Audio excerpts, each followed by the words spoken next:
Welcome everyone to another episode of the Campus Waterfowl podcast. I'm your host Derek Christians, and this weekend for the Collegiate Waterfowl tour, I am in Mississippi visiting some students from Ole Miss. It's sad to say that this is the last and final weekend of duck season, meaning it's the last weekend of the Collegiate Waterfowl tour for season 3. It's a pretty incredible year we've had, and I can't thank you all enough for tuning in to all of our podcasts, watching the YouTube videos, and just being a part of this community and just helping one another out, sharing the hunts and all that. It just shows that you guys are all passionate about waterfowl hunting and want to carry it forward for other college students and then even the younger generation to be involved with waterfowl hunting. So it means a lot having you guys be involved with Campus Waterfowl. So I want to personally thank you for all of that. If you guys are listening to the podcast right now or watching the podcast on YouTube, you are hearing or seeing a beautiful fire in front of us. It is, Saturday evening now, and had a great crawfish boil. These guys are treating us well down here, and having a great time.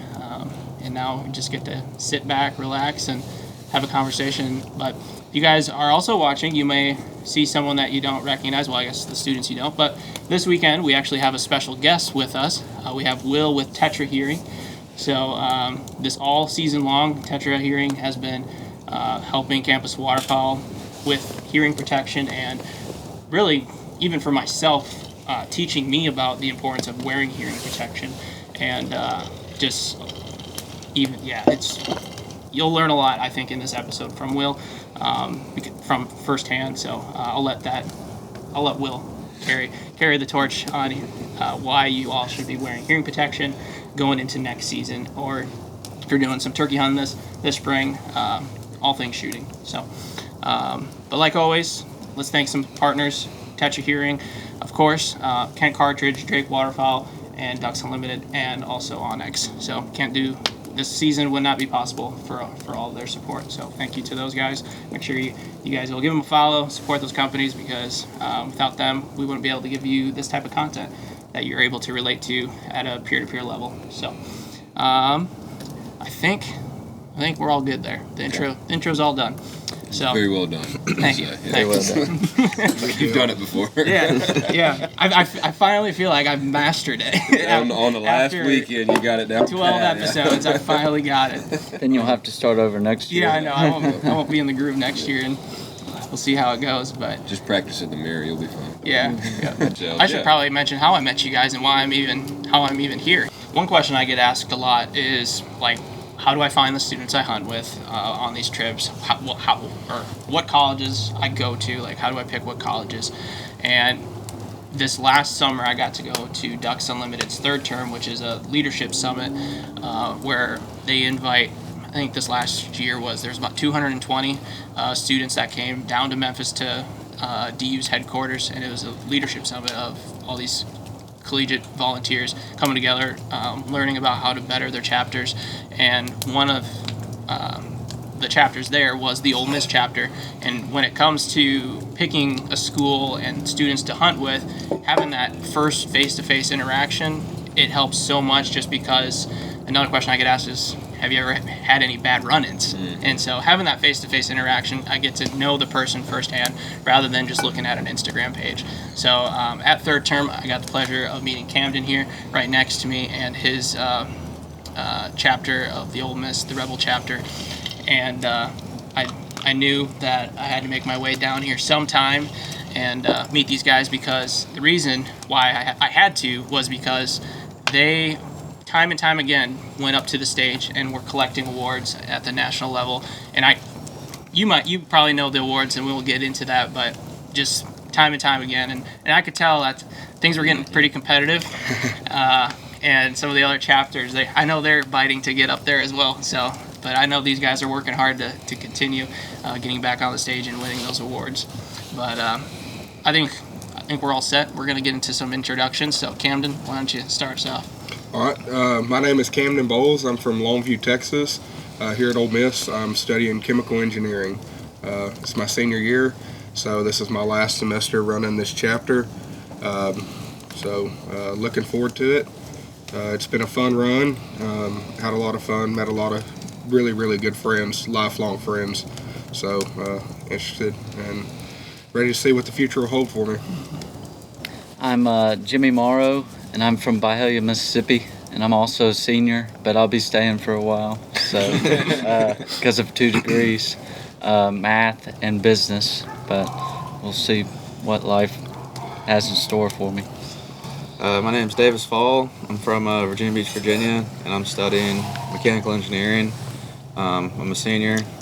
I too will also be here for a little victory lap, thanks to COVID. So, gonna live it up and really soak it in. My last year, it's gonna be kind of bumming me out to lose a couple friends, but you know, that's just how life goes. And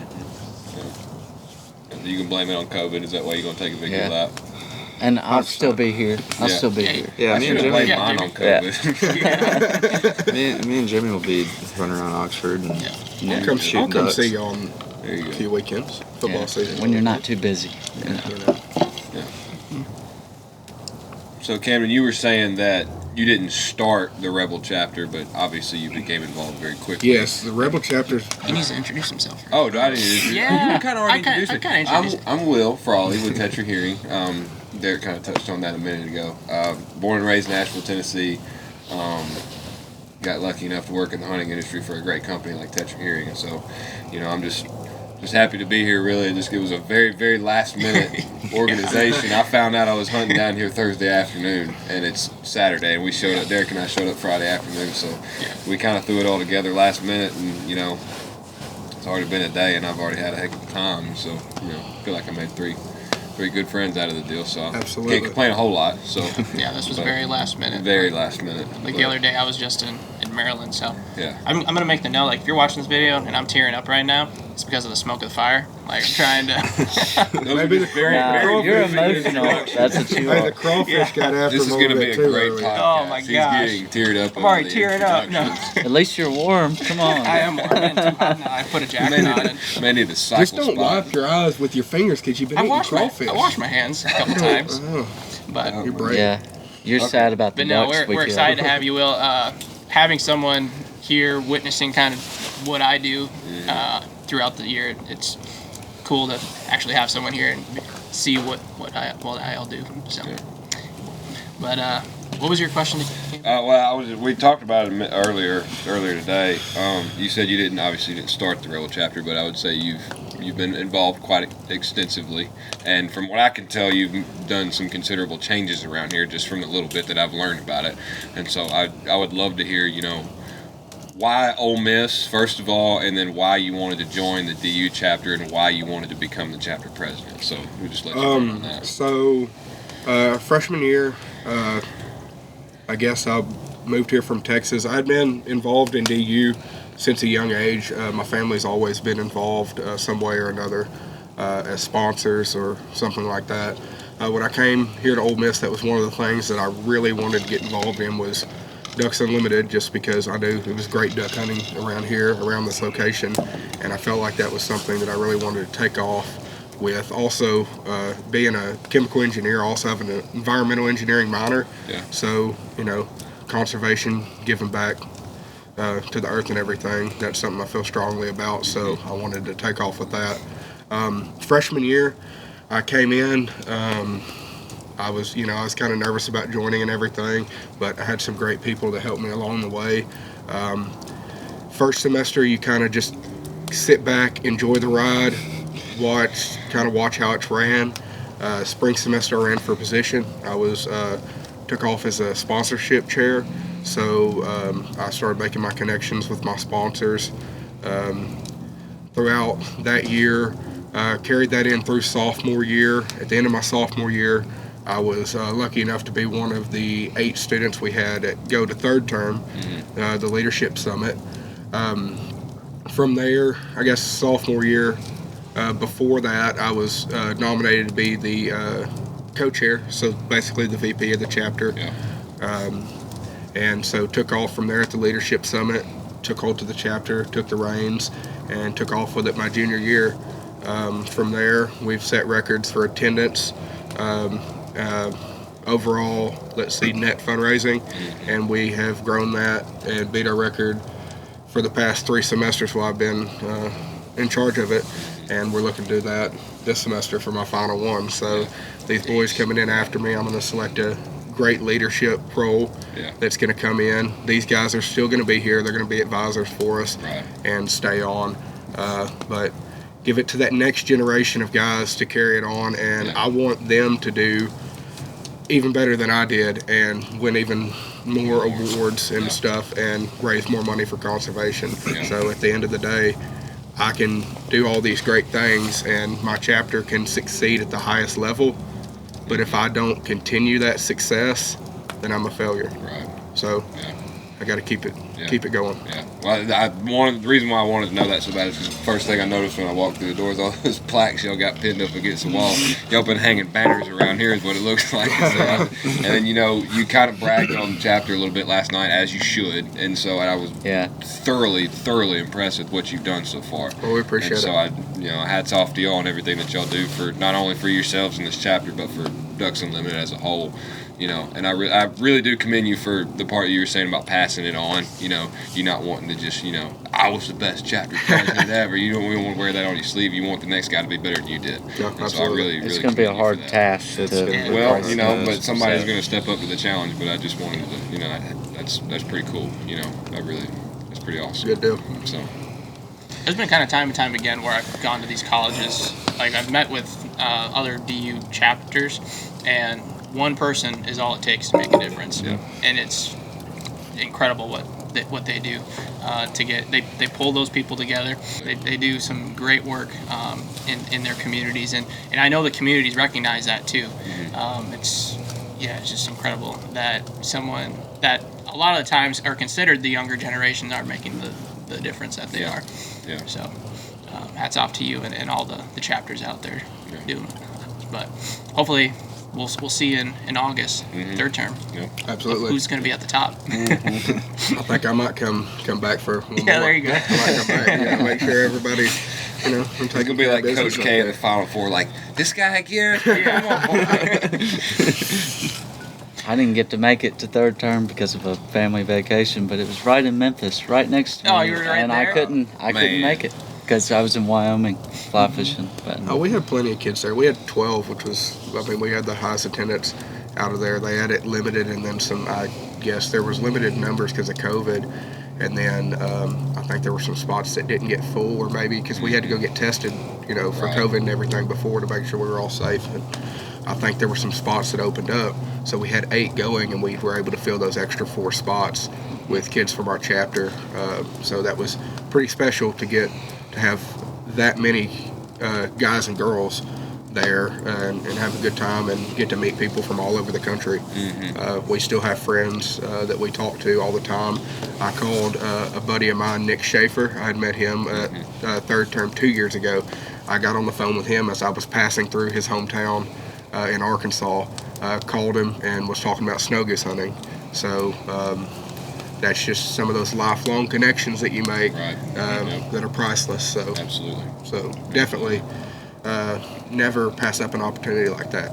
If you can do it, go ahead and do it. And I think a lot of students here listening might be even interested in starting a chapter if they don't have one. Absolutely. I've even had people message me, and even schools that don't have chapters that I visited this year have asked me, how can I start one? How did you guys? Do you know how to start a chapter? I do know how to start one, or at least I know how I would go about starting one. Yeah, what would that's just how would you build a foundation? Yeah. First off, what I would do is I would research your local chapter. There's usually phone numbers, emails associated with that, or go to the event. I know a lot of chapters do a really good job of broadcasting their event and advertising and everything. So go to that event, meet the, I don't know if the some adult chapters have leadership positions. They will have a president for the chapter. And then of course the regional director will be there. So meet that president, that regional director in your area. And everyone that I've met with DU has been, hats off to them. They've been so helpful along the way. Absolutely. If, I have a question, they answer it immediately. they're going to help you. They're going to take your hand. They're going to guide you through that process of getting it started. They're going to help you through that process. I've helped a few people down. I know Southern Miss is trying to get their chapter started back up. I've been on the phone with a few of their individuals down there, kind of giving them some pointers, sending some sponsorship information, some packages that we have had in the past that we started with that I feel that they could use and be beneficial to their chapter getting started out. So, just reach out to somebody in the organization, and they'll be happy to help. So basically what we're saying is call Camden if you want to start a chapter. Yeah, Anytime. Call Camden, or you can even shoot me a message too on Campus Waterfowl. I've been working with them, all year long. Yeah. And so I can easily get you guys in contact with someone at DU. Yeah. So, man, the smoke is it following you? Yep. It started on your side, and then it just shifted. I could take the smoke. I could take it. I'm cold here. Just bawling like a baby over here. Yeah. It's been a very moving story, and we're just getting started. I know. It smells. So how did you two get involved with DU? Because obviously y'all come from 3 different places. You didn't know each other from high school. Did y'all follow him? Yeah. So how did y'all fraternity, three become fraternity? Okay. Yeah, we met in the fraternity, and he was like, come on, let's try to join Ducks Unlimited. And I was just like, I don't know about freshman year. And so I waited a year, and then sophomore year he got me into it. And he heard that my family had some land. I wasn't even duck hunting beforehand. Really? So, yeah. Really? And so I got into it. And my high school had a Ducks Unlimited chapter, but I never joined it. Very successful chapter at that. We've got a lot of kids on our leadership committee that are from John Ross. Yeah, is from MUS, Memphis University School. Yeah. Very successful. Very good chapter. Yep. Same deal with you. Well, yeah, me and Camden met Jumpstart. We started pretty much hanging out every day after we met. Yeah. And tell them what Jumpstart is. That's another. Jumpstart. Pretty much we were, I guess, fresh out of high school. And month out of high school. Yeah. And you come to Ole Miss, take 2 classes, and pretty much get affiliated with the school and Get a jump start. Yeah, you get a jump start. And I was not a fan of it at first. I didn't like the idea of it, but right when I got there, it was the best decision I ever made. I made so many connections. I met Camden. We're best friends at this point. Yeah. You got Crosby. Crosby can be living with you next year. He was in Jumpstart. He was in Jumpstart too. He's in our Ducks Unlimited chapter. But as far as Ducks Unlimited, I've been in Ducks Unlimited for pretty much my whole life, but not as much as an established chapter as this one's been. Yeah. Really, when I got into it freshman year here was when I started really getting involved, seeing what we could do. Me and Cameron run around trying to sell sponsorships freshman year, getting told no left and right, yes maybe, why not, why should I? Yeah. But we were persistent, and I guess that led to success. So From sophomore year to senior year, it has really changed. Gotten bigger, a lot more sponsorships. It's gotten. That was my next question. Yeah, well, heck, that banner y'all showed me the other night, that thing was about as long as the living room was. And there wasn't but that much space left on it. It's gotten bigger. I think we've been more efficient, how to get to a certain extent of, I guess, top tier, kind of where we're at now. Our live auction items and stuff like that, I could have never imagined them going for what they've started to go for. That's great. It's not like we can go and get a good deal on some stuff anymore, so that's kind of a bummer. But hey, that's good for our chapter, and I'm glad we're able to help. And what appeals people is the pizza and the beer for $35. You were telling That's me what about appealed to me, that and that's why I joined it. So you can't beat that being in college. $35 every week. Yeah, we've stepped up. Not $35 every week. Yeah, $35 for the one payment and every all week. the pizza and beer you want. And a ticket to the main event. Yeah. Oh, that's ticket too. Yeah, you get a ticket and you get a t-shirt. Can I become a member? Is that my too late? Come on down. So just for reference for all of you chapters that might be listening out there, we do charge dues every semester. That covers, so we have weekly meetings leading up to our event. Every week, we usually do Thursday nights because kick off the weekend. Really, after everybody. COVID, people have stopped having Friday classes. Like we have a ton of friends that Friday classes are non-existent. Like the college doesn't have classes. The college, No, I mean, there's quite a few. there's a few I have out one, there. 8 a.m. Yeah, Jimmy It's has one. terrible. You got an 8 a.m. But- on Friday? Yeah. We have a lot of friends that don't have them. wonderful. So we come on Thursday nights and we have our meeting. We have beer and pizza every week for Usually everybody, play and then we go over our items and orders of business and everything. Mm-hmm. We talk about ticket sales, sponsorships, that sort of thing, and then of course we greet new members and stuff like that. But every week it's just a time to come together, and it's like a small family. So we're all sitting there together. We're around this fire, hanging out on the back porch, just having a good time. Right. And then we usually finish that up. We play. We either play cards or we'll go out together after that. So it turns into like, I guess, an evening of fun or whatever every Thursday night. So. Right. And just so you guys are aware, that $35 that everybody's paying for dues is not going in Camden's pocket. He No, was it is telling us not. last night, everything that goes back into the chapter, even all the money that they make that's over what they budgeted for. He was telling us last night, I'll let you talk on that, but everything that they make overhead goes right back into the chapter. They're not spending that on themselves and stuff like that. They go to what's the place called in Memphis? Avery, right? Avery. Yeah, Avery. we go to the Bandit and Avery store. We've made a really good connection with those guys, and it's Alan Hughes, senior, and Mason Porter up at Bandit. They always take good care of us.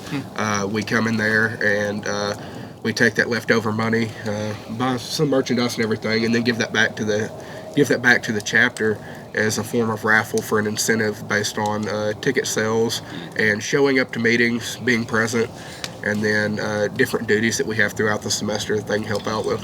Yeah, they definitely love that stuff. Everybody looks forward to that at the end of the semester. Last semester we were supposed to have a shotgun, weren't we? Yeah, we did. Yeah, we gave away we had a a shotgun. shotgun. We had a shotgun to raffle off for our chapter. Yeah.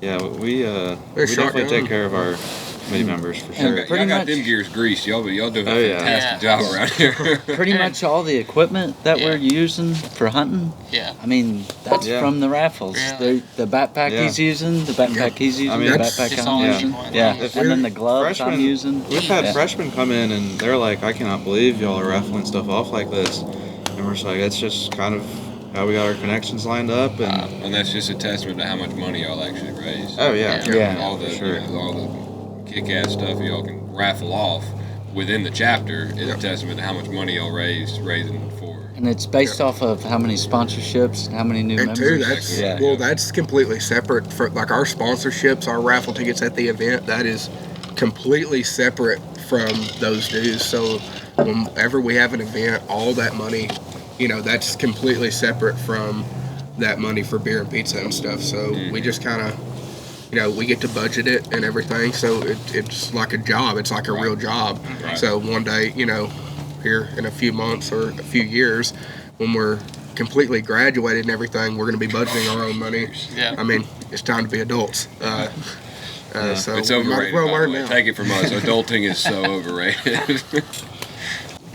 But no, after talking with you guys this last day, we've been here for 24 hours now. Seems like a lot longer than that. But talking, I know. Well, a lot of our conversations has been about the importance of having sponsors and how that has really made you like so successful as a chapter. And I know, and I'm sure you can't thank them enough. No, I can't. I can't thank them enough for everything they do for us. We really, without our sponsors, we wouldn't be where we're at today. They take care of us for literally everything. They take care if we ask them for something. They try and get it done to the best of their ability. They work fast and They usually go over and above. yeah, they do. Well, even Really even to, come on, smoke, come on, right in my eyes again. So even like today, I got a chance to meet a sponsor has been helping you guys with a potential venue location for your upcoming banquet, and he was even like, him and I were just hitting it off and having conversations, and he was telling me about how much he's been involved with your guys' chapter and loves helping you guys out in any which way he can. But you want to talk a little bit more about your banquet coming up? Yeah, so we have we have a event each semester. Last semester we had a traditional banquet where it's a dinner. We had it catered and everything. But in the springtime, rolls around crawfish season, as y'all have already seen here. Yeah. We're here in Mississippi. We do get some great crawfish that they send out from Louisiana. We do a crawfish bowl every spring semester. We've kind of outgrown every venue in Oxford, really, and especially for crawfish, it makes it tricky because you got to have a unique place that is big enough to fit everybody, but also allows for crawfish to be in an indoor space. So, with that being said, there's only a few locations around town that are going to be exactly what we need for that event. So today we got to go on the square and look at a couple possible venue locations for that upcoming banquet that will be sometime in April. We haven't set an exact date down yet. We're still getting that all finalized with regional directors and headquarters and everything. But I'm sure y'all will be seeing a flyer on it on Instagram that y'all can send back out to everybody. And then so we're really looking forward to that. Looking forward to continuing the relationships with our sponsors that we've had, and then growing the list of sponsors by a couple. You know, by some newly acquainted friends that we've met over the weekend. They're taking good care of us. So I'm excited. You know, excited for things like that are coming up for us in the future. Yeah. So if we can get that rolling, something special. Something special that I guess everybody should be looking forward to, sponsors and committee members alike. No, I think, what you guys are doing here at Ole Miss is incredible. And choking him up is so good. Tearing up over it. Like, so proud of you guys and everything that you guys are doing. Learned a ton from even just being here, learning from you guys and what you're doing. And hopefully some of the secrets that you guys might have, maybe I can share with some of the other chapters. No, absolutely. Anything that we can help. I mean, we can't give deep down secrets about the chapter or whatever. Yeah. We gotta keep something up our Your secret sleeve. sauce. Quite most of the things we've, I guess, integrated into the chapter have been so that it doesn't turn into like a popularity contest or anything like that. It's gonna be handed to a good person. People are gonna want to do it, and the system we have now works. And I really don't think it would be any other way to where we have this efficient of a chapter. No, I mean, we're all here for the same reason. Really two reasons. One is to raise money for the Ducks, and then the other reason is to beat Mississippi State in the Duck Bowl every single year from now on out. And to meet new friends, too. Yes, and to meet new friends.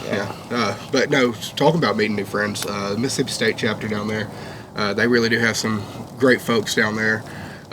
Dealing with Olivia and dealing with Hunter Bennett, not Hunter Pridgeon. I know Pridgeon's he's a state boy himself, but no, dealing with Olivia and Hunter Bennett, and even Betsy, she helped us. She was at third term as well. Those are good friends of ours. We still keep in touch. We really enjoy making connections with other people like that from other chapters too. And it's a healthy competition. Right. You have to have competition in everything. Everybody's trying to work to the same goal, I mean, it's just the way it is. And even like the awards and everything like that, that's a competition between us all. But it drives us and it makes us raise more money for the Ducks. Exactly right. At the end of the day, everybody wins. It's great. Yeah. Everybody wins. Yeah. Good competition. For sure. I think we need to pivot here in the podcast a little bit. We've been talking a lot about your guys' DU chapter, but let's talk about some hunting here in Mississippi and Arkansas. What's it like? I think a lot of people hear about it and they watch YouTube videos about it. A lot of people watch videos. A lot of people hear rumors and stuff like that. But what's it actually like living here and hunting it every day? It's a movie. It feels like a movie, and it's a dream.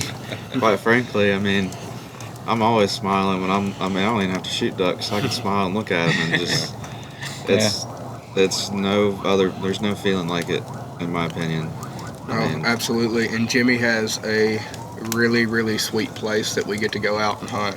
And we we can't learned thank. that firsthand this morning. Yeah. Too bad I picked the wrong decision and didn't I hunt. mean, We got We some saw over 10,000 mallards. Yeah, it was in the spot that we were supposed to hunt, but We because had a of the quarter-inch ice, ice. We had quarter-inch Yeah, ice. yeah, We couldn't because of the find ice, we just went back to the safest place. Yeah, no, but seriously, we can't thank Jimmy and his family enough. I know all of his family that's allowed us to do that, giving us permission to do that. Yeah. We really appreciate that. And they were grateful for you coming down. No, and absolutely. Giving like pretty much a guided hunt. Yeah. 'cause, So what we yeah. did, Jimmy has some family in Birmingham, and they come down once a year, and I guess once a year. They said next year they're going to try and do move up to twice a year. Yep. They come out and come hunting with us or whatever. So I make sure I come up from Texas, and we just kind of go out there and we put a hunt together. And so we came out. I guess it's 2 weeks ago now. Yeah. We came out 2 weeks ago, and first day, and they only duck hunt one time a year. Yeah. And Well, we they were supposed to hunt twice, but because of the rain, we didn't get to hunt the second day. Well, we hunted one day, and I mean, we busted out a 7-man limit, so Yeah. we're pretty happy about that. And then the next day we got snowed in. No, it was rain. It was rain. Yeah, it was Snow rain. was the Yeah, next it was weekend. Snow and then Shot- yeah. shot Oh, two, that was man. the next Yeah, weekend. snow was yeah. 2 Shot weeks. 2 man Snow an was hour. 2 weeks ago. But the reason why I picked the pit is Yeah. because that's where it happened. Yeah. Where you had No, shot we- the we 7-man shot the limit, 7-man and limit that's right there. yeah, at the pit. Okay. No, it was. So- it, and it was teal and ice. gadwall It was and ice everything. too. so So that's what okay. was drawing me to the pit. Yeah. But it just wasn't there today. Yeah, they did not. Well, luckily we decided rather quickly that they didn't want right there. Yeah. So No, we we called an definitely- audible, yeah, made we some called an audible. adjustments, ran about 200 yards to a little willow break, and Yeah. we killed a few. They didn't want in there, but we did well for what we did. You know, we got some very good intel for tomorrow. Yeah. And, I enjoyed that hunt. I thought it was Yeah, no, I had a one of the great more time. I just peaceful love- days we've had out Yeah. there. Yeah. I mean, I'm like you. I don't really necessarily have to shoot them to have a good time. You know, I just like watching them. Yeah. You know, and There's a lot of ducks to watch. seeing the Yeah. numbers that we saw today. I mean, goodness gracious. Yeah. There's a pile of them out there. That's for sure. And so, I mean, Yeah, we just need to be in the right spot Yeah. this time. That's right. And then I think we will be in the morning. I think we'll be capitalize. all right. I think we'll be okay. We got a little thing. Yeah, put there together. won't be any ice this time, Yeah. so we got that Fingers going for crossed. us. That's right. Yeah, we're gonna. You guys can, listeners and watchers, you guys can look forward to the YouTube video after this podcast. That'll be out. That'll be the first day's hunt, today's hunt, and then the following Tuesday or Thursday, that'll be tomorrow's hunt. So be on the lookout for that on YouTube. Hopefully, we can give you something good to watch. Yeah. Well, today's video will be a good one. Today's video will be good stuff. I Maybe reckon. we'll told you be guys watching before. him fall in the water or something. I told you guys earlier today, and I told the guys in Maryland earlier this week, you don't need to kill birds to make a good video. That's right. Yeah. So, That's Yeah. right. I ran through the footage that you got today, and we got some good stuff. We got- Yeah. It's pretty we'll neat. be- You know, it's- the thing is, you start with the drive-in. That's Yeah. That's all you entertainment in need. itself. Yeah. well, even the video Or started. even last I night, always- running into town and eating dinner, and taking videos and pictures of all that. Yeah. I mean, Yeah. I always no have my fingers crossed, like when we're crossing that deep part, Yeah. because it goes over the headlights and Yeah. Well, the And good news for you, with I me just- sitting on the front of the four-wheeler, if something happens to me, you know something's going to happen to you, so you got time to bail. I ain't got Yeah. time to bail. Yeah. And then the cameraman's back there. He Oh, yeah, might I was drop hanging on. Yeah. I mean, One-handing the camera and everything, Yeah, trying yeah. to keep it stable. he was kind of holding on to it like we were holding on to that bull Thursday night at the library. They barely missed it. I mean, we had a heck of a time on Thursday night. I wish y'all could have been down for it. I was busy sleeping in a Walmart parking lot. Oh, Seriously, man. Arkansas. But they came down. Y'all got here last night. We loaded. I guess it was kind of late. It was still dark, so we went ahead and loaded up because the drive in the morning we had to leave at 2:30. Yeah. Or we wake up at 2:30, leave Left between at 3, 2:30 and 3 in the we were gone morning, at 3, yeah. and then so we ripped through the Delta and then across the river.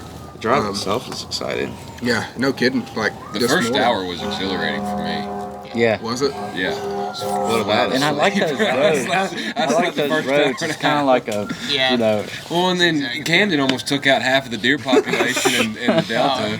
No kidding. I mean, we were going through there, I and mean, once you get past a certain place in Mississippi, there is nothing. So I mean, I flip on the light bars and we roll at Mach 10 through the I Delta. mean, it's like those deer were literally sitting on the side of the road, Oh my lord! waiting for us to pull up and say, Okay, now. But it wasn't just one. It wasn't just one and two deer. Oh no, there was 10, 12 of them. I mean, they were everywhere, Yeah. and the coyotes too that we saw. Oh, you guys had coyotes too running across? Yes, they Yeah, we were. saw them in I was the sleeping fields. then. Yeah. No, they were definitely. Eric and I going. were fast asleep until we hit the Delta. And Yeah. But you usually woke me up when we were crossing the Mississippi because you Throwing guys the have, penny you guys have a about tradition. that. Yeah. Yeah, What so, do y'all do when you cross the bridge?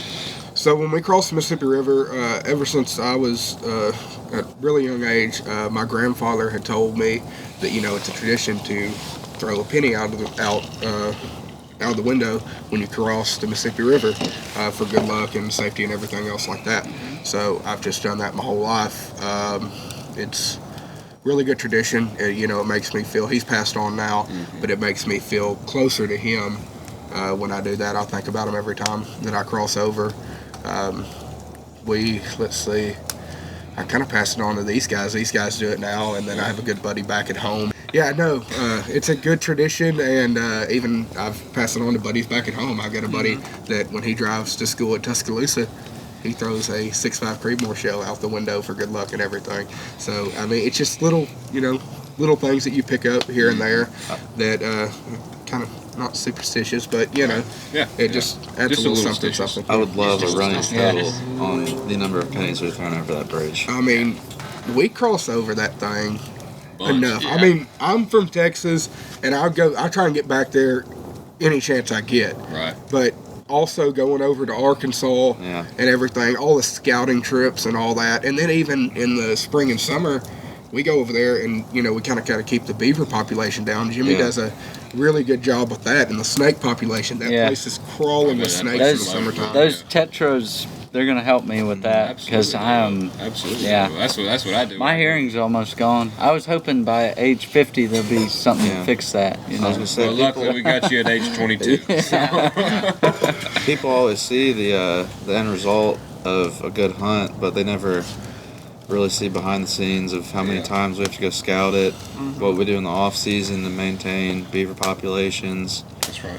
keep everything on the up and and up. raccoon populations. yeah. And Yeah. All of it plays a big factor in our season, and shoot, even getting the lakes pumped on time really Yep. set us Yeah. back this Thank year. goodness Jimmy's family usually takes care. Yeah. They took care of that this season for us, and we're thankful for them for going out there and putting that work in for us and everything, getting it prepared. What about like just overall hunting Arkansas? Like you always hear about timber. What else can people come down to Arkansas to hunt, or what? do rice you, fields. Rice field. There was a rice I mean, field. just the at a basic level, at a ground level, just the history of duck hunting in Arkansas.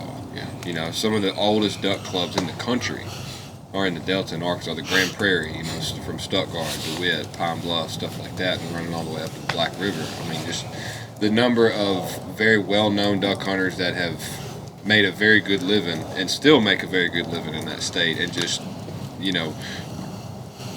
really and truly the only place that you can hunt true green timber is in Arkansas.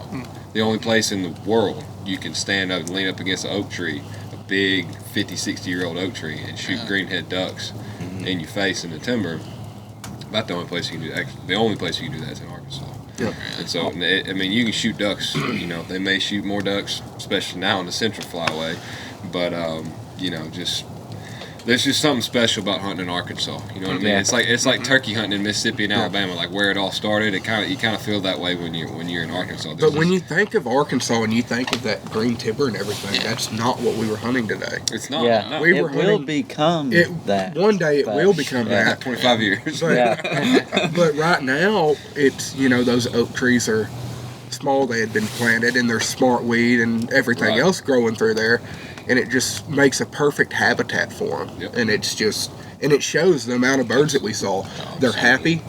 I mean, there was 2 or 3 groups hunting out there on the place today. And there was And still 15,000. I'd say There they're was comfortable. plenty. There's a bunch. I mean, they'll get spooked and go right back to the same spot they got spooked from. They won't even look anywhere else. I mean, they're comfortable. That's where they want to be. And that's something today, too, that we have to take into consideration.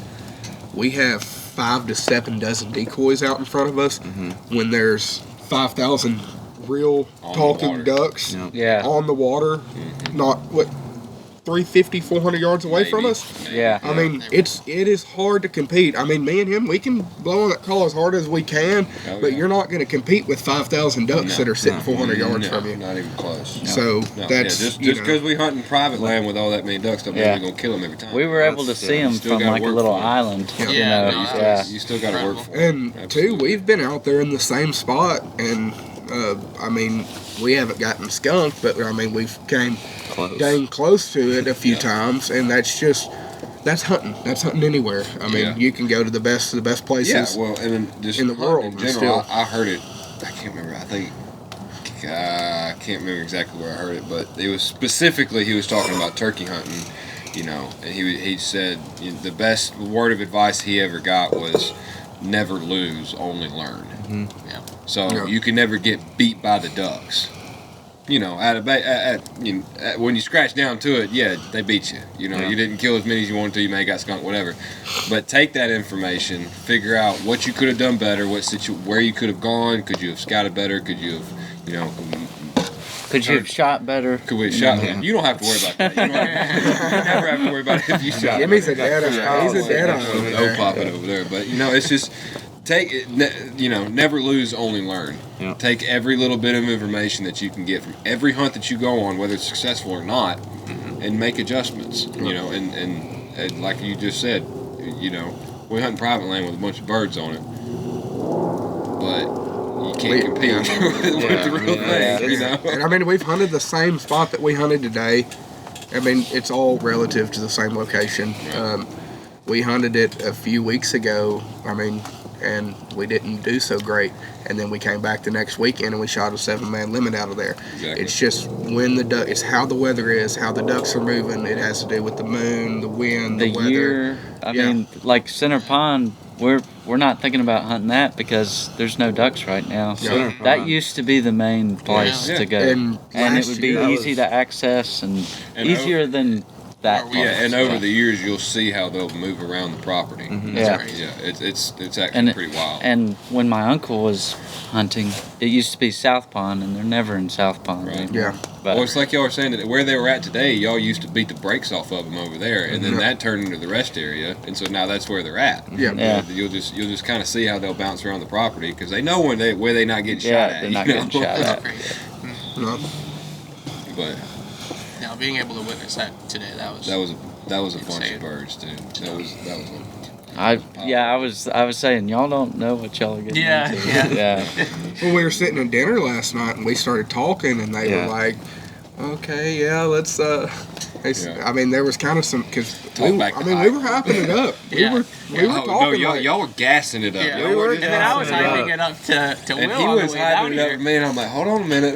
Like, I've been down this road before. Like, let's, you know. well, that's when We we don't got, know. We've never laid eyes on it. We can't say for sure. And Yeah. within the first 15 minutes, I was like, We were yep. we were sitting there waiting on y'all to come pick us up, and I'm like, Oh, that's they're right. already roosting, and Yeah. it's like 40 minutes before. When we took the First side by light. side to the pond, yeah, we were sitting Yeah. there. listening And to the it place back in where the we were woods. I was supposed to like, be oh, at, my Lord. they were just diving in. Oh Yeah. my gosh! Yeah. And then we If got we there, would've and I been looked up on there, the sunrise, and I they think we were would've silhouetting up against the top. I think we'll be fine in the morning. I think we'll be all right. Yeah, we'll be Hopefully, alright. fingers crossed. Yeah. Fingers crossed. Yep. Fingers crossed. There'll be, And there'll be some warm coffee and good company at a minimum. and 5 more pennies in the Mississippi River in the morning. So That's right. That's right. we might, That's right. you know. Picking up or a penny. Yeah. Hey, actually, that As long as reminds I me. need a penny for my scratch off too. Y'all make sure I take 25 cents or so into the gas station in the morning when we stop and get a biscuit and get a penny before we cross the No, state I wish they had, Oklahoma. Go to the gas station, got a little slot machine. line. Yeah. And the funny thing is, Damn when you're sloppy. coming, when you're on the Helena Bridge or 55, there's a casino right there. Like, Oh, yeah. Yeah, we passed it. Right, prison. yeah. That's where they take them when they can't pay their gambling. They just go, all right, come on, let's walk across the street. There's temptation everywhere when Yeah, you yeah. drive. Whether And it be if we have a whether, good hunt, then we have to go to the casino. I mean, right? yeah. You're using that term loosely. Yeah. The temptation on that drive, you just leave Austin and you got to pass through Batesville and there's Waffle House there. You know, that's a temptation. But still, and then you pass the casino, it's just, you know, it's all sorts of things calling your name. Yeah. But Your steering wheel is kind of going. No, casino don't rub me none. Casino, I'd rather flush my money down the toilet. That's all you're going to be doing. Well, you might as well get back, take a nap. I'm already wasting enough money duck hunting. I'm not gonna go You might as well increase that penny and just make it 100. Is that right? Is that what they teach you in business school and math? Yeah, right. math, yeah. And he wants to go. Added a few logs to the fire. The smoke is back, and I'm crying again. But all hunting season throughout the Collegiate Waterfowl tour, I've had the pleasure of working with Tetra Hearing this season, like I said in the intro. But I've been getting a lot of questions about them by the students who've worn them, people that are interested in possibly getting a pair, or ones that are like just curious or like thought about getting hearing protection or wanting to get hearing protection but not sure what to do. Kind of like you mentioned, your situation of you were looking at Tetras, but you wanted to try them. But we are very fortunate to actually have Will here with us to answer all these questions. So this is going to be a podcast that I will be referring to to people to listen to for probably the next couple years. So. Awesome. So I'll be like, just listen to this podcast. Like, I don't feel like I just let him talk about it. Yeah. Let the professional talk about it. That's right. So I think to kind of start out the conversation, what are some of the top questions you get asked, Will, about Tetra? Well, so specifically speaking for waterfowl hunters, the biggest question that I get is, can you hear your call? Would you like to answer that in one word? yes. Okay, there we go. So yeah, the answer is absolutely yes. So the reason why is when the company was founded and we were, trying to get the wheels turning, we spent a lot of time with Harold Knight and actually put a microphone on his eardrum, and he blew duck calls, goose calls, turkey calls, like all this kind of stuff, and we registered what it sounded like when the sound waves hit his eardrum. And what we did is we took the super sophisticated software that's in the devices and overlapped that with the digitized sound that we registered with Harold. And what we're doing is we're isolating and enhancing the exact frequencies that you need to hear when you're blowing your duck and goose calls. So specifically speaking, a duck call comes in at about 2,000 hertz, like I was showing you last night.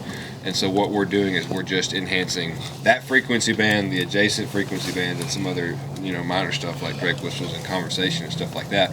So you're only hearing what you need to. And that goes for all the different programs that we have: waterfowl, upland turkey, elk, range deer, wild hog, squirrel. We've got a whole lot of programs that we have now, and thanks to the technology that we use, more so than it is me programming, the options are literally limitless. Like, we can literally do anything you want. And so I've done a lot of live programming for myself. A lot of customers come by the office in Franklin, Tennessee.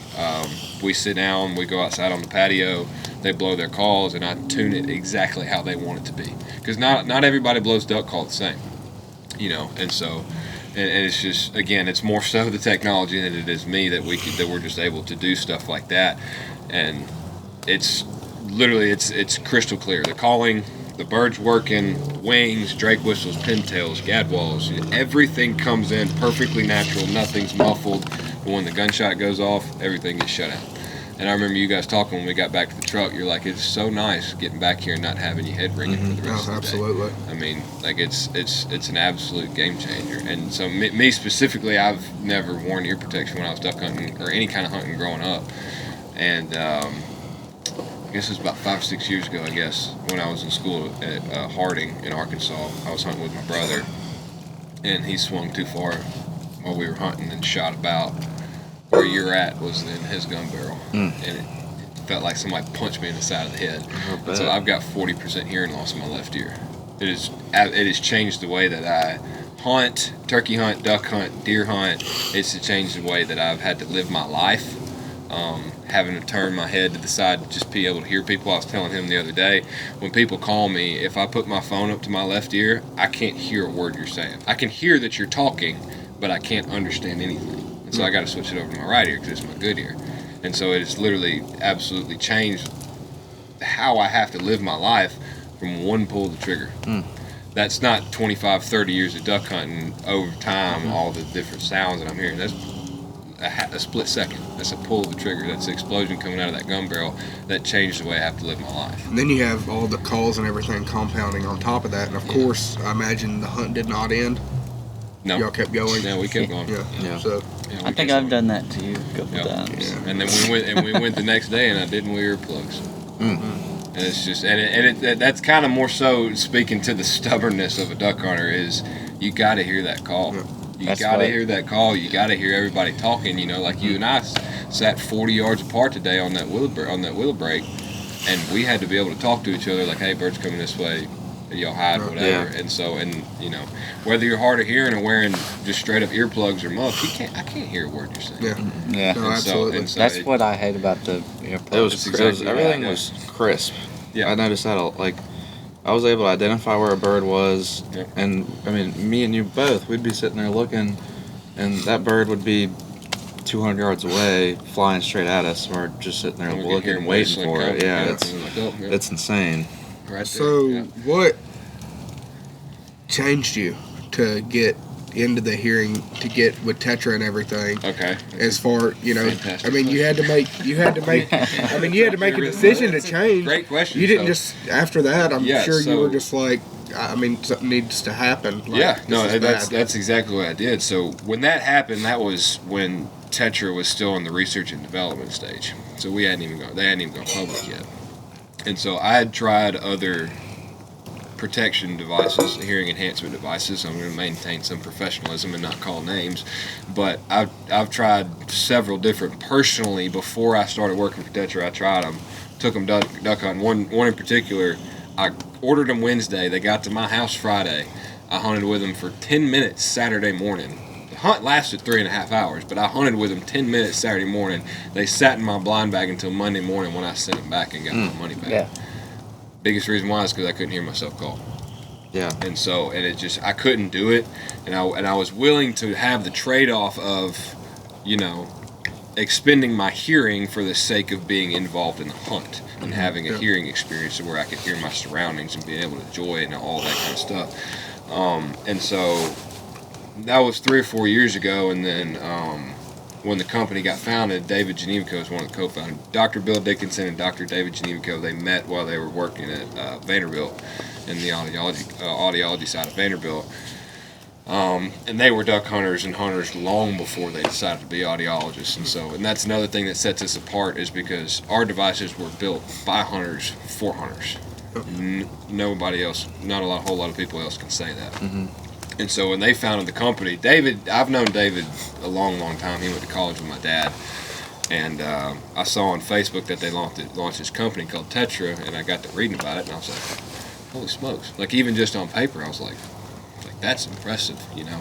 And I texted him, I was like, hey, you know, put me on the pro staff. And he never texted me back, but I didn't think anything of it. You know, I was working construction at the time, and then I went to the NWTF convention in Nashville in 2020, and they had a booth there. The company was 5 months old, and I come rolling into the booth, and I just wanted to talk to David because I hadn't seen him in a while. I was living in Arkansas at the time, and, you know, just wanted to sit down and chew fat with him, hang out, talk about what's been going on. And they had when I got there, they had about 25 or 30 people in the booth, and 15 of them were in line to buy devices in a 5-month-old company. And I was like, talking to David, like, goodness gracious, like, y'all got a good thing going. He's like, dude, we are so busy. Like, I would love to sit here and talk, but I just can't. I ain't got time. I'm like, that's fine, I get it, I'll move on. He's like, never forgot what you what you texted me when we launched the company. I was like, well, really? You gonna put me on the pro staff? He goes, yeah, just give me a call on your way home tomorrow. So I start driving back to Arkansas. I call him, and we get to talking, and he mentioned that there might be a possibility that I could work for the company someday. And I was like, oh, that sounds great, just because, you know, growing up hunting and fishing, wanting to work in the hunting industry is all I wanted to do. And so few days after that, he texted me again and said, "You still interested in a job?" And I was like, "Yeah, absolutely."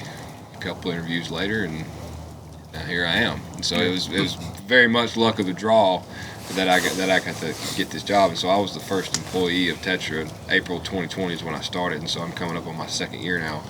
And not only seeing the growth in the company, but also seeing how people are starting to gravitate towards us, because I mean, don't get me wrong, like I was a consumer before I worked for the company. That's a big purchase, you know. That's a chunk of change, you know what I mean? Like they ain't cheap, I get it, but at the same time, how much is your hearing worth to you? You know what I mean? Like the ones that y'all wore today are $6.99. Wow. $700 to a college student ain't nothing to shake a stick at. You know what I mean? When was the last time you bought a gun? How much money do you spend on shells? How much money do you spend on driving gas to bring and back? How much money do you spend on decoys? So you know, it's all about how you spend your money. Like duck hunting is expensive. Trust me, I'm well aware how expensive duck hunting is, and it's just all about how you spend your money. And again, I ask, how much does your hearing mean to you? Yeah. Because you wait 30, like you were saying a minute ago, you know, maybe one day when I'm 50, there'll be something to magically. When you're 50, you're going to be forking out about $6,000 to $7,000 on hearing aids. Yeah.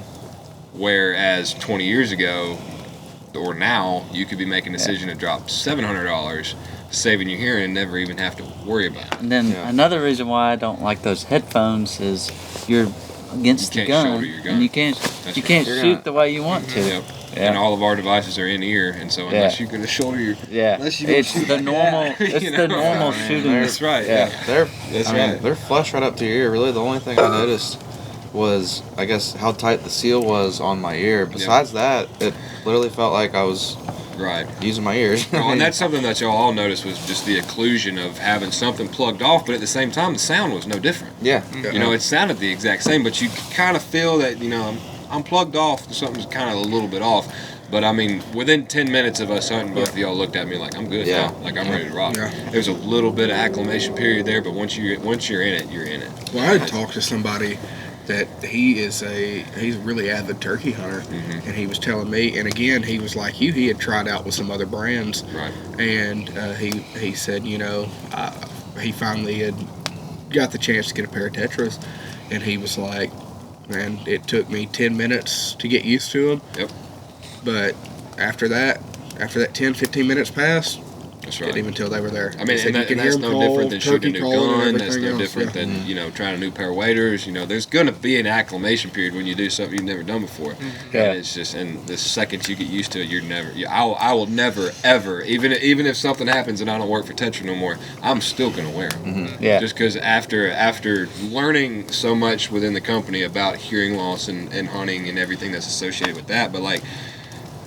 just shooting a gun without them in, I've done it a handful of times now. Boy, it rings my bell. And I just can't do it no more, and I don't even want to have to mess with that. And even given how much hearing loss that I've already got at 25 years old. And so, but yeah, it's absolutely. I'm 25. You're a young man. I know. I'm a young little whippersnapper. I know y'all are like a younger company and stuff, but you were talking about how y'all have different programs for, I guess, different style of hunting and stuff like that. Y'all ever like thought about developing like Bluetooth and having like an app to where you can go down? Stay tuned. Engineers. That's the engineering in my a household of engineers. You never know what you're going to find this week. You're right. So the answer is not yet. COVID sucker punched the hell out of that. So that definitely slowed the development of it, but I'll show you on the morning when you pull your alpha shields back out. There's actually a space in the device that was made 2.5 years ago, 3 years ago, when we designed the device, that was left vacant for a Bluetooth antenna. Same thing in my custom shields, same deal. There's a specific spot that we left open on purpose to put that Bluetooth antenna. And so we're talking with the manufacturer and stuff like that. But not only that, right now, to connect Bluetooth to any device, you have to buy an Apple Bluetooth antenna. You have to buy a Samsung. You have to buy Android. There's different antenna receivers that are compatible with different connectors. And so there's going to be a government mandate that we're also waiting on, that is going to be a universal Bluetooth antenna. So you don't have to get the codes for the different devices. It's all going to be on the same one. So so not only is that going to cut the cost down for us, it's going to cut the cost down for the consumer as well. Yeah, I mean, I feel like that'd be an end game as far as y'all's product. And talking about it on an app, that's coming too. Yeah. There's like I said, with the endless possibilities, and not everybody blows their call the same. Not everybody hears their call the same. Everybody's programming is a little bit different. That's going to give you the ability to sit at my desk and sit in front of the programmer and you be the driver. And instead of having me do it, you're going to be the one that's sitting there like, I could use a little bit more there, I could use a little bit less there, and you're going to have the ability to do what I do every day, but sitting in the comfort of your living room. How long do they last? The devices? So we base that off of the circuitry within the device, which is used in everyday hearing aids. The expectancy of the everyday hearing aids is 5 to 7 years for everyday use. And so you're using that more intermittently, that's just going to grow that life expectancy. Everything else around the device is 100% fixable. The housing, the battery door, just the casing itself, the volume dial, the program button, like all that kind of stuff, 100% fixable. What about the warranty on them? So right now we have a full 1-year warranty. Anything that happens to them, you send them back to us. We'll repair or replace at no cost. We're working with the manufacturers on purchasing and providing extended warranty packages if the customer so wants to purchase. Again, this is stuff that we're a growing company. There's going to be growing pains. Most of the stuff that we have in place right now was made in 2019 when Bill and David thought it was just going to be a fun pastime to make a little extra money. Now we're a universally recognized top dog, best hearing protection in the game across hunting, shooting, scholastic shooting, duck hunting, everything. Like when I was listening to Bill and David talk about it while I was interviewing for the company, like they were just the way that they both described it is that we're sitting on a rocket ship waiting for the powder keg to blow up. And every day that fuse is getting shorter and shorter and shorter, and so we're a startup company. There's going to be growing pains in a young company. We're only 2.5 years old, and so I mean, and we're fortunate enough for y'all to be the type of company that sends somebody out to hunt with us and send somebody and they sponsor with y'all or they partner sponsor whatever, and that can come out and hunt with us, show us these devices, and then really change our aspect and feel on the way we hunt.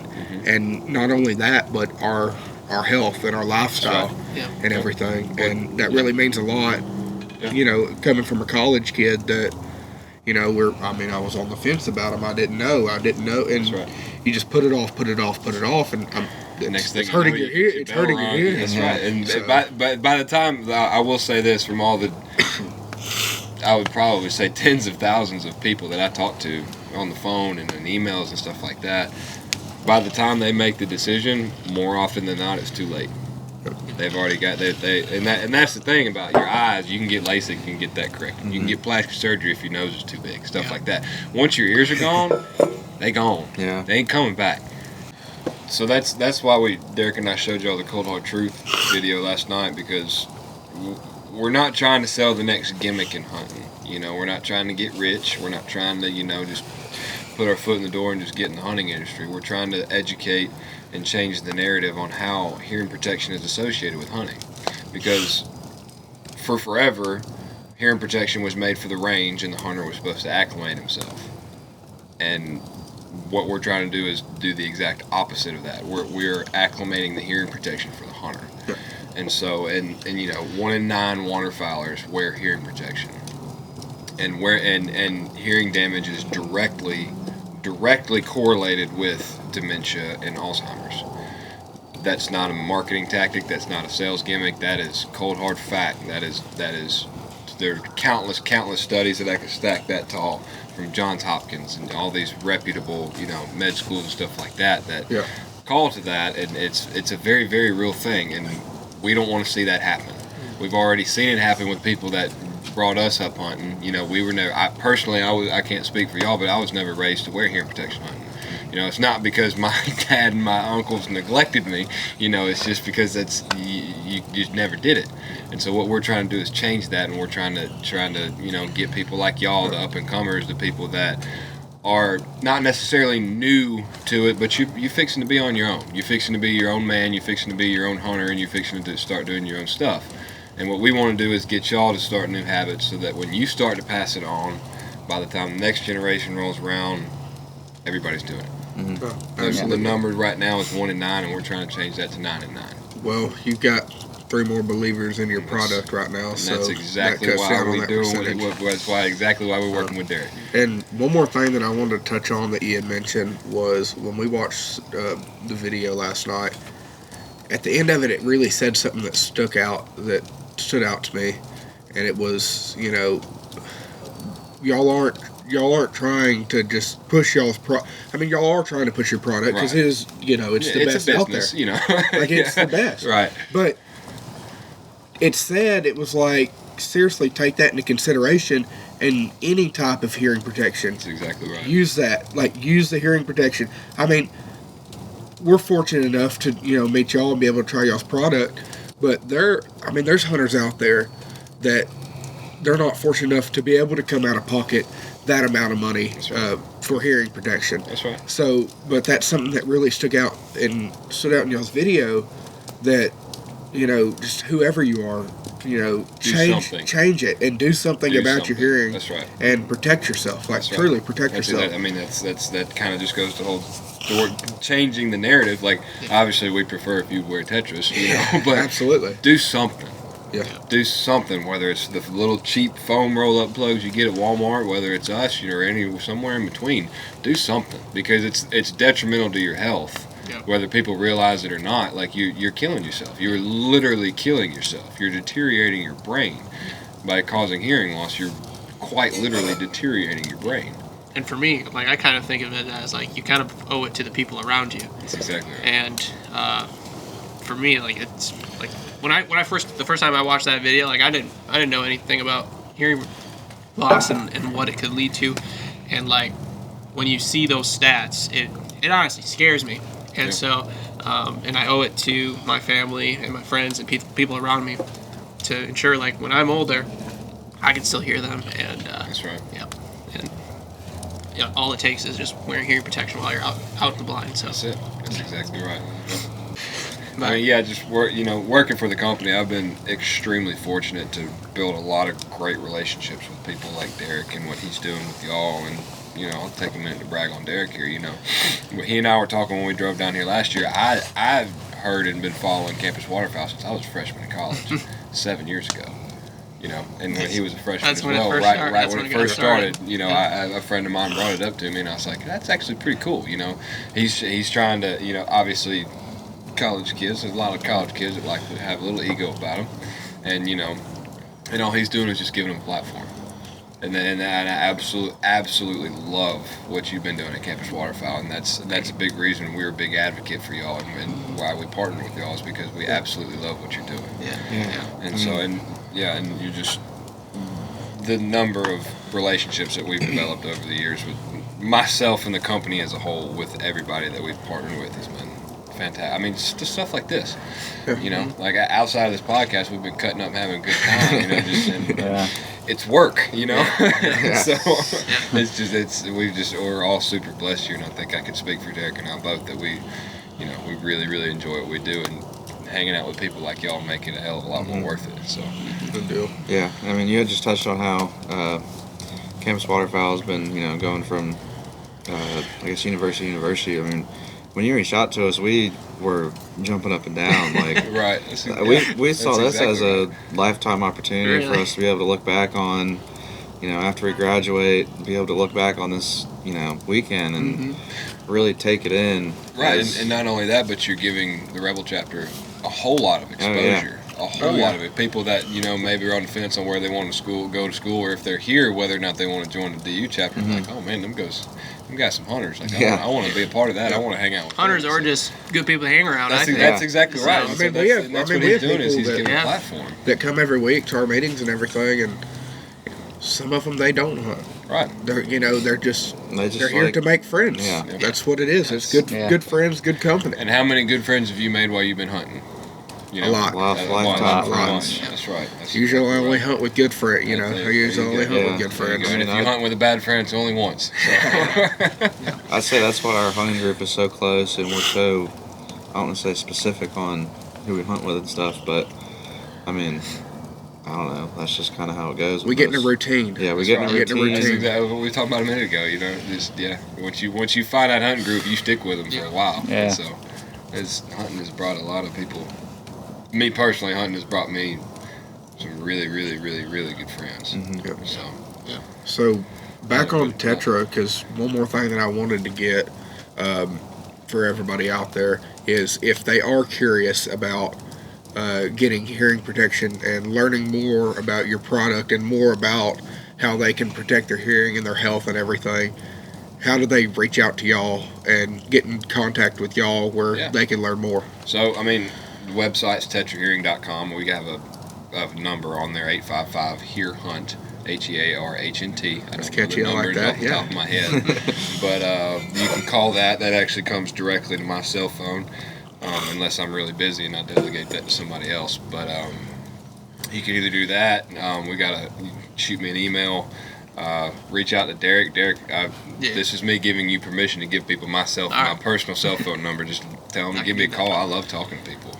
And so, I mean, between reaching out to y'all, reaching out to Derek, reaching out to us, reaching out to me personally, I'm all ears. All I do all day is talk to customers. And so if there's no question too dumb or one question that I can't answer or won't at least help you find the answer to. And so then that's all we're trying to do. Whether you want to learn more about us, learn more about hearing protection in general, we're here, you know. Yeah. So. But. No, I can't thank Tetra enough for what they did this season. Like, this entire year has been just insane for campus waterfowl, and what we started back in 2014, where it is now. Yeah, never. I would be lying to say that this wasn't the goal. Right. This is what we were trying to achieve, but it's when you look can back, finally breathe, and it's when you look back, kind of made it in a sense, and I feel like this is fine. It's new. It's really a new beginning, and there's some really exciting things that are going to be up and coming, and that you guys can look forward to this on the YouTube channel. But then this upcoming year, I think, 2022 should be a fun year for campus waterfowl again, just like 2021 was. So. Yeah. So what was aside from us, because we know this was your favorite hunt? What was the best one you went on? If you could pick one. No, that's a question I get asked every time.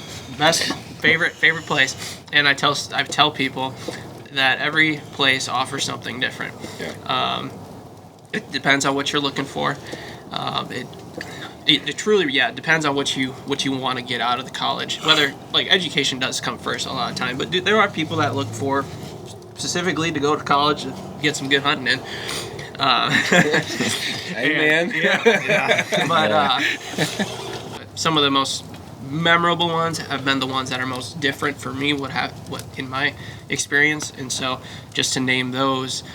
When I was up at St. Lawrence University, hunting open water divers on Lake Ontario. So we were hunting old squaw longtails. So that was something different. Swall? The what? The long-tail swall. Yeah, longtail old squaw. Yeah, those are sweet. I was showing him pictures of those today. Yeah. So did that. After I woke up from that. But even hunting the timber today. Yeah. We were up in Klamath Basin, Northern California, earlier in the year, hunting with students from Chico and Cal Poly. It's just experiences that you get to share with other people that make a difference. And I'm sure you've got to meet a whole lot of really, really good people. Yeah, too. but on average, there's about 4 or 5 students. I'd say we'll average 5 students per college that I meet or hunt with. So you take that times 12 this year. 5 times 12 is 60. So I've met about 60 just students that I've hunted with. Right. That's not even including like we're sitting here by the fire. We got people in the house right now that are part of the Rebel DU chapter that I get to go meet now, and that's I don't even count for all that. So how many people are going to be here tonight? I mean, there's 8 or 10 people in there, and then for dinner tonight, we had the Crawfish Bowl or whatever. We had 4 or 5 other students that joined us for the Crawfish Bowl. So what that comes out to just 15 or just shy of 15, and I mean, there's no telling. We haven't been in there for a few minutes. Yeah, I know, right? There might be a line Trying out the to run door from waiting to smoke for meet a you minute, guys. you know? Yeah.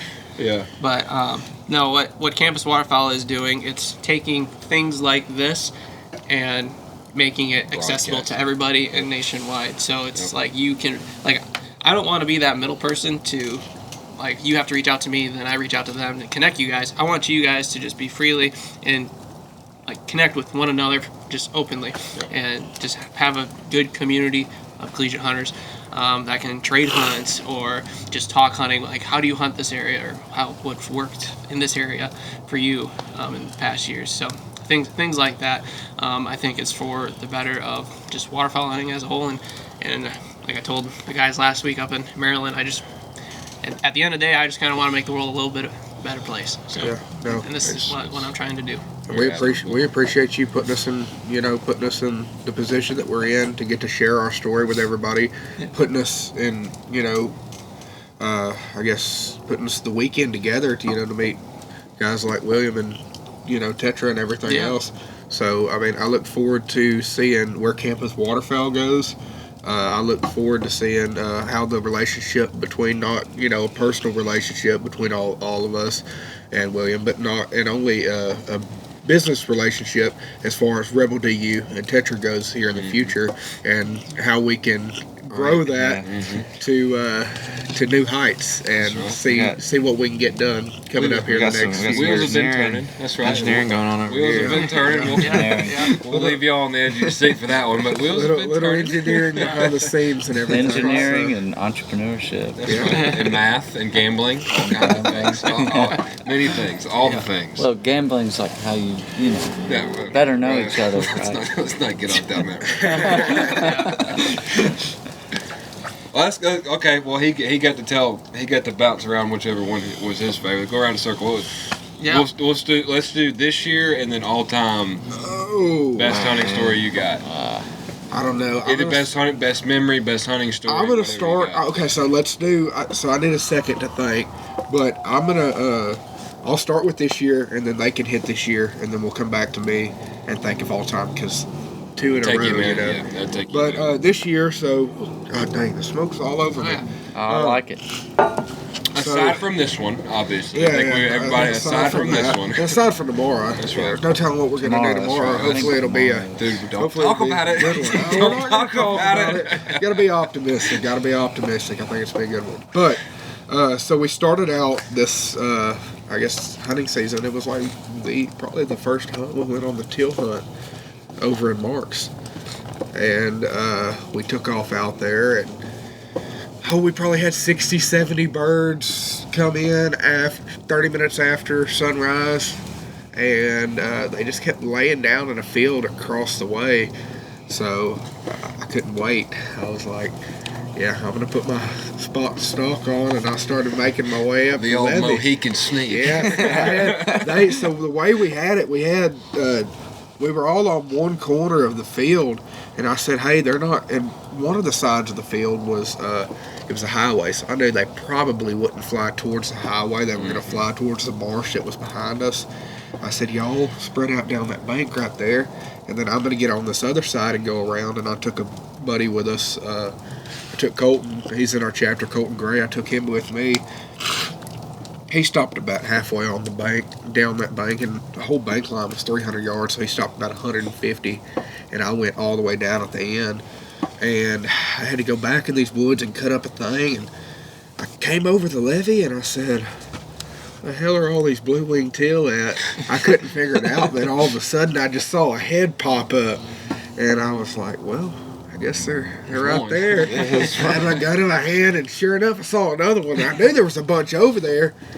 Well, all of a sudden, all hell broke loose, and these things started flying everywhere. I shot 3 times, and both of them were sitting in the blind, and they can attest to it, and any guys that were there with us.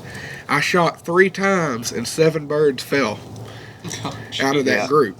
Yeah, you look at me like that. Goodness I was gracious. in shock, too. I started going, and I started picking them up, and I started walking back, and I had whole fingers full of birds, and I was like, dang. What did I just do? Shot a one man in one pass. I felt bad. I was like, if the game warden gets after me or something, I said, it was an honest mistake. It really was. Yeah. But I said, for the story, I'll take the ticket. There you go. That's if we get in trouble, I'll take it. This podcast will air after the statute of limitations expires. We hope, at least. But okay, so we'll come back and we'll do all-time best memories. All right, you up next. Well, when the family came in town and we hunted the pit, and you could just see all the shotgun shells after the hunt. We did a 7-man limit, so that was my favorite time of the year. So they only get to come once a year, so they got to duck hunt. Make it worth it. Yeah. That's a good one.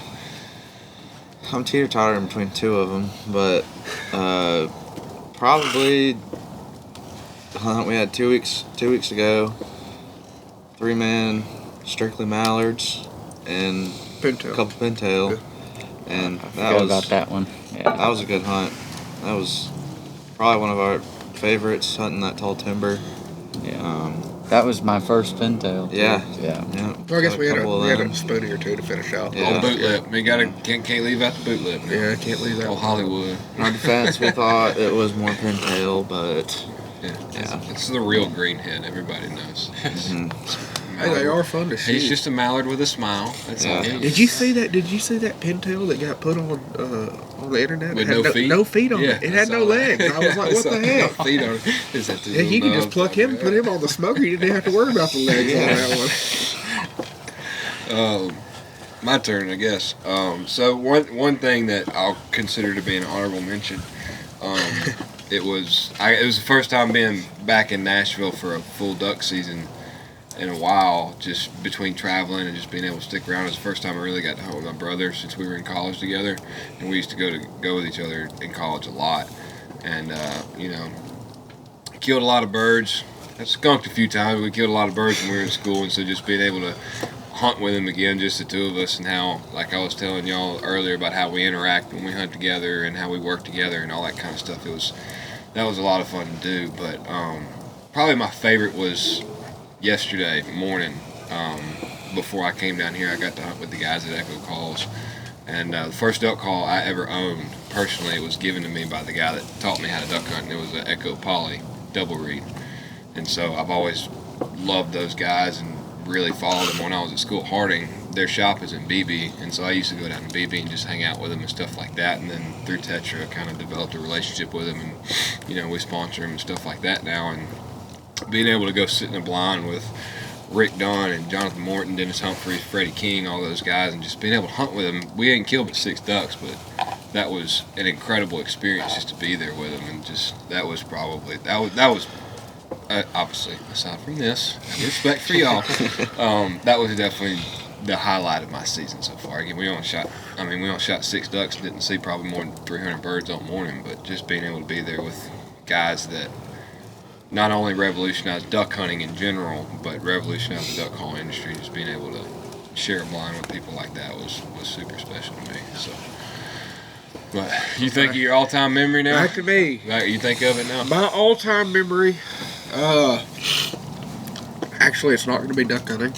It's actually going to be deer hunting. Mine's Deer not duck hunting. Yeah, deer hunting. Mine's not duck hunting either. So it's actually about that deer hanging on the wall in there. I didn't get to know see you it. could pull out this card. I got one. I'm trying to remember now. Yeah. There's a deer hanging in the wall to the left of the TV. You got so much stuff hanging up. I know. There's a bunch of stuff. But we'll look at it here in a minute. So it was actually, it had to been like 8 or 9 years ago in Sweetwater, Texas. We had a lease out in Sweetwater, Texas. It was me and my grandfather. We were out there to start the day off. I guess start the whole weekend off.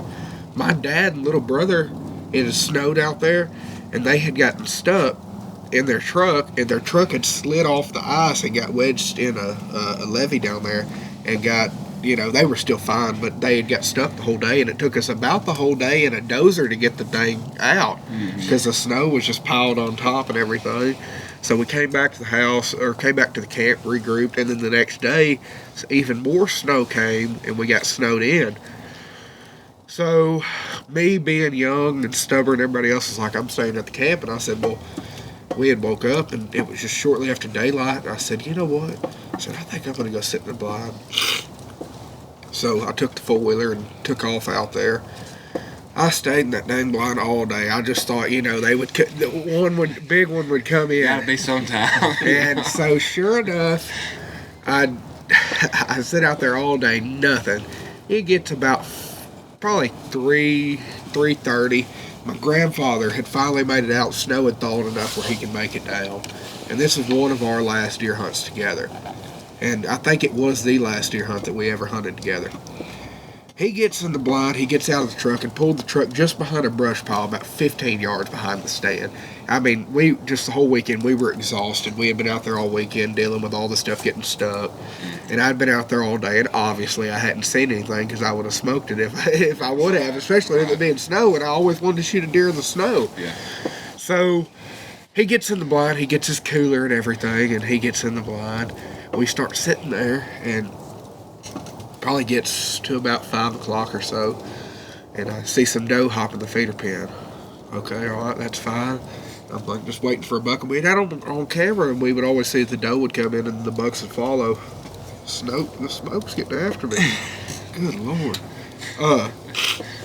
Anyway, these doe are sitting there, and it's about to get dark, and all of a sudden I hear something rumbling. What the hell is that? Sure enough, a helicopter is flying the high line. It was a high line or pipeline, maybe a pipeline. Was flying the pipeline real low. I guess they were looking at it, inspecting it. Yeah. Maybe a high line, I don't know. After all the snow and everything, Yeah. he comes through, scares the deer off.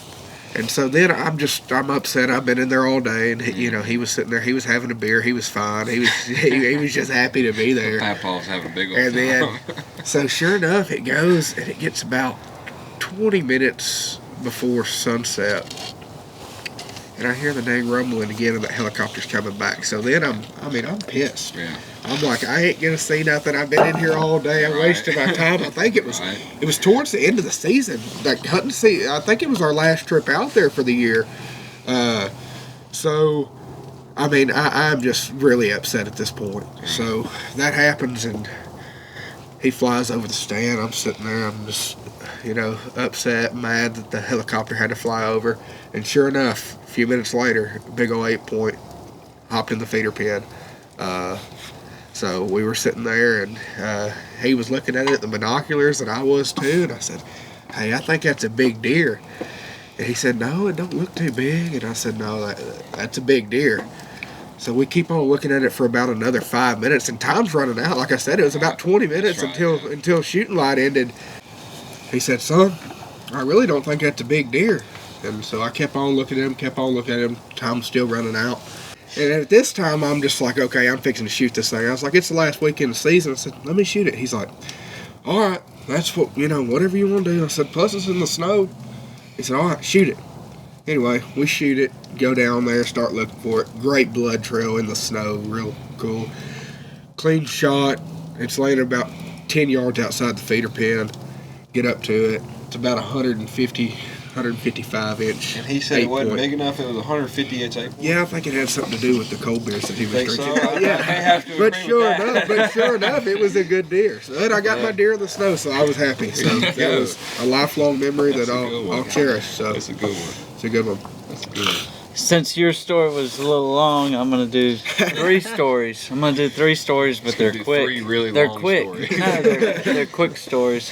One was I was hunting with Camden. Okay, we went hunting and we limited, but there's this one point.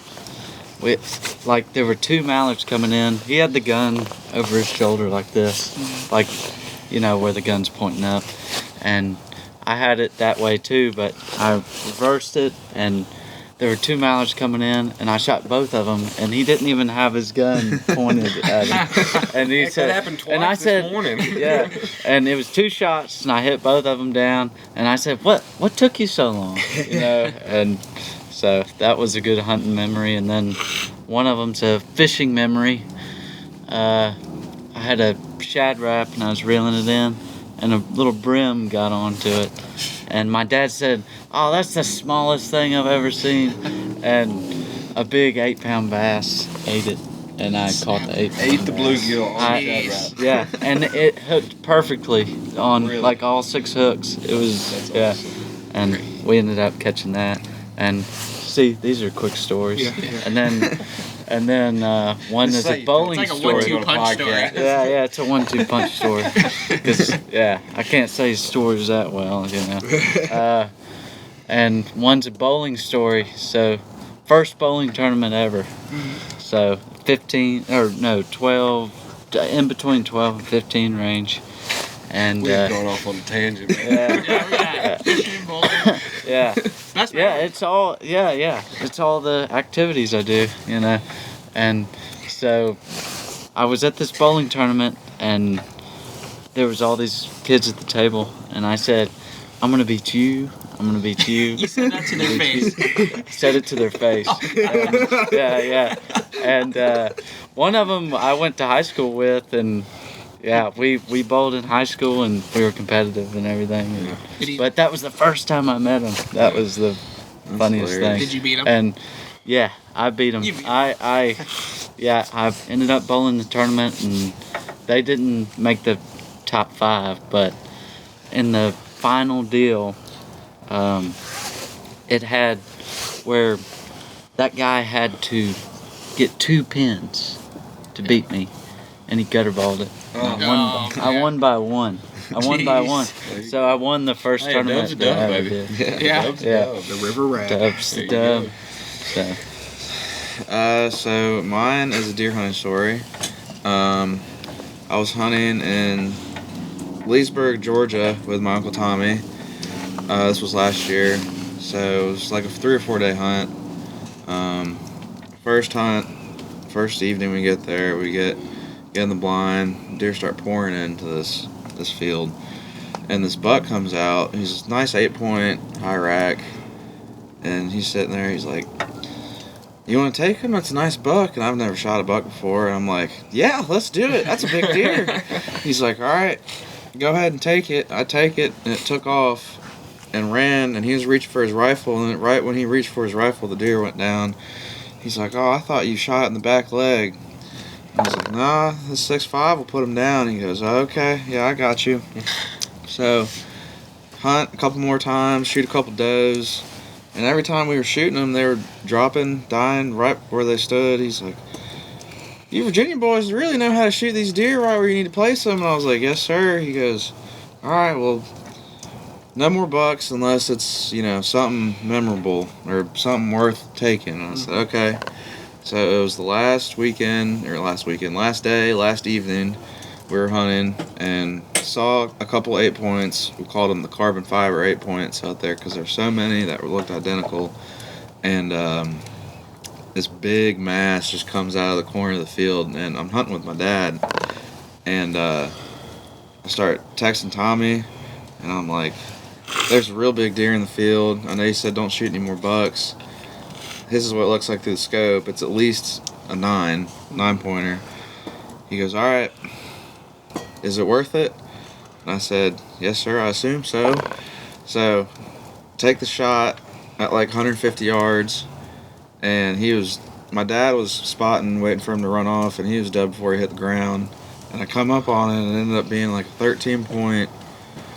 Holy smokes! It was a big deer, 13-point, and it scored, I think, around 160, 165. That's a show enough biggin. Yeah, that was hands down probably my most memorable moment. I mean, that was an experience with my Uncle Tommy that I'll, remember for the rest of my life, and my dad. So that was pretty sweet. That's a good one. But I can't narrow it down to just one. Literally. So I'm a turkey hunter. Mm-hmm. I duck hunt. I love to duck hunt. I deer hunt. I bass fish, but I'm a turkey hunter. Like that's where I get my rocks off. And so I don't know that I could narrow it down to one. We could do part 3, 4, 5 and part of this podcast. Me telling stories. I got a lot of memories. But I would have to say that my favorite one's the turkey hunts that I share with my dad. Just because he was the guy that taught me how to turkey hunt, and he taught me to love the sport. He taught me to love hunting and fishing in general. And so the love for the outdoors and the love for the animals more so than the trigger pulls is where I get from my dad. And so just the times that we spend together now they happen, but they're kind of few and far between a little bit. And so whether it's turkey hunting, crappie fishing, whatever, you know, just whenever I was and whenever I am in the outdoors enjoying it with my dad, you can't touch that in my opinion. So. Yeah. It's your turn, boss man. Come on. Oh man, I'm the same way where I can't narrow it down. Yeah. It's like every moment's kind of special. I think. Everything's special for a different reason. Yeah, and Hopefully tomorrow will be that way. yeah, I don't think it'll top some of my favorite memories. Yeah, though, who knows? But like when it comes to hunting, it's like anything I've done with my family. I've told it on this podcast before, but I don't know if you guys ever gotten that far in the podcast. But growing up, grew up on an acreage, 10 acres, just a small little acreage, and in big old open yard. And my uncles, their friends from where they went to school at, from their area, my dad, cousins, we would all come together. It seemed like every weekend, and I was probably, just growing up. Like I don't remember my first hunt. Like this is what we did. Like about the time you could walk, your daddy was carrying you with you. Oh yeah. It was the same way. Well, he was. Yeah, I think he was taking me out to the blind even before I could walk. Yeah, probably. I mean, so, yeah. But like that's just what we did, and like you kind of take it for granted at the time, but those type of memories, and don't take them for granted. Absolutely. For anyone who's listening to this podcast your age, I know a lot of younger kids listen to them too as well. You want to know one question I got asked. So I do a bit of gaming, like I game PC a little bit. I was in a game one day and a kid asked me like, what's it like? And I said, what do you mean, what's it like? He asked, what's it like growing up? And it was like, I don't know how old he was, but you could tell he was a little younger. Right. And I was like, I would never get been asked that question. Yeah. And I told him, I was like, at the time, I was like, don't take things for granted, but also as you grow up, you get more freedom. Absolutely. And you're responsible for that, your time. So spend your time wisely. Yeah. And do it with purpose. Do it with the people you enjoy spending time with, and find people that you want to spend time with. Look for those opportunities, because you never know where it'll take you. Never know. So that's why we're Exhibit A right here. we're all here. So With that information, he's probably a better gamer than you. yeah, he probably did take me down that game. But no, you just never know. Like people come in your life for the oddest reasons, and things will present themselves. It's just you got to recognize like why was this put in front of me. Exactly. So. You can say and preach, don't take it for granted all you want, but to really mean it, you have to be cognizant of, you have to realize when it actually happens and seize the moment. And specifically speaking for me, specifically when the whole Tetra thing came around, I was like, this is it. Like, this is my time. I got to do something about this. Was it a leap of faith? Absolutely, it was a leap of faith. But at the same time, I had faith in myself and I had faith in God that, like, there's something bigger than me going on right now. Yep. So you just got to take advantage of stuff like that, and being able to recognize that is a huge gift and a very admirable trait for most people. Mm-hmm. Absolutely. Do you guys have any final comments? I think we're probably getting close to 2 hours now. Watch out, Joe Rogan. Yeah, no kidding. We're coming for you. We're coming for the limit tomorrow. Don't talk about it. Don't talk about it. I'm leaving. I'm out. Wrap it up. We ain't talking about the hunt tomorrow. Yep. If it's my shooting that's in the... we'll just say you shoot all 5 limits tomorrow. I don't care. There you go. There you go. Hey, good thing we got some extra kits laying around and everything. Right. We can get after them. Put them down. Shameless plug. Cartridge. I made the decision today, and it was not a very good decision. So you're fired. We need to. No decision for Jimmy tomorrow. We'll get after him tomorrow. So yeah. All right. All right. Well, I think we're gonna wrap things up here. Thank you guys for listening to the final episode of the Campus Waterfowl podcast, highlighting the Collegiate Waterfowl Tour. I'm hoping this off season we can start having some one-to-one interviews with some students across the country. that way you guys can kind of hear their stories and what they enjoy doing during the off season, during season, and what it's like hunting in their areas. Can't thank these guys enough for letting us come down here for the last weekend of hunting season. And I know how sometimes last weekend of hunting seasons can be, you can cherish it a little bit, but I'm grateful for having the opportunity to spend it with you guys. Absolutely. So thank you for that, and thank you all for the support. But until the next podcast, I guess, enjoy your, I don't know, get after them in the spring, I guess. Get after some snows. Get some turkeys. Conservation, turkeys, raccoons. So stay busy. Stay busy. Yeah, raccoons, beavers. That's right. Yeah. Yeah. All right. Well, see you guys in the next episode. Awesome. There you go.